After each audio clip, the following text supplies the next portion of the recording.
और बाकायदा एक कापी रजिस्टर रखा होता, जो आदमी आता उसका नाम वगैरह लिख लिया जाता।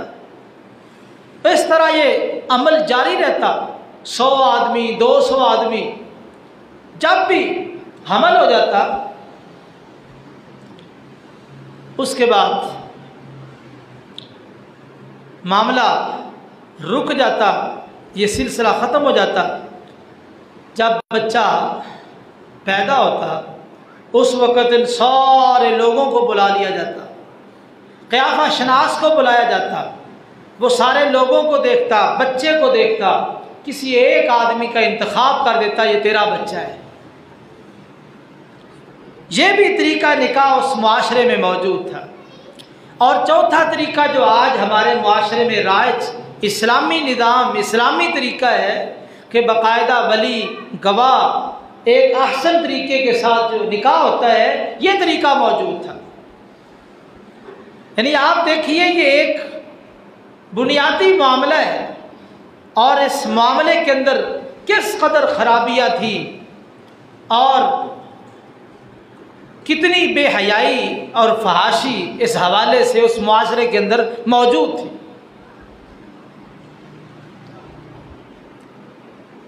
इस्लाम ने इन 3 तरीकों को ख़त्म किया और एक तरीका जो खूबसूरत तरीका और बेहतरीन तरीका, रज़ामंदी के साथ बाप भी राज़ी है, बहन भाई भी राज़ी है और लड़की वाले भी राज़ी है, खुशी और रज़ा के साथ इज्तमाइयत के साथ निकाह पढ़ा जाए और उसके बाद लड़की को लड़के के हवाले कर दिया जाए। इस्लाम ने इस तरीके को बाकी रखा, बाकियों को ख़त्म कर दिया। तो आप अंदाज़ा लगाइए कि अखलाकी लिहाज से ये कौम कितनी गिरी हुई थी, जिस कौम में रसूलुल्लाह सल्लल्लाहु अलैहि वसल्लम मबऊस हुए हैं। और फिर अपना हक लेने के लिए वो हुदूद को क्रॉस कर जाते। उनके लिए कोई रुकावट नहीं थी, कोई रोकथाम नहीं थी। यहां तक कि अगर किसी गुलाम से कोई गलती हो गई है तो उसका नाक काट देते। किसी गुलाम से कोई गलती हो गई उसकी शर्मगाह काट देते। किसी लौंडी से कोई गलती हो गई है उसका पेट चाक कर देते। और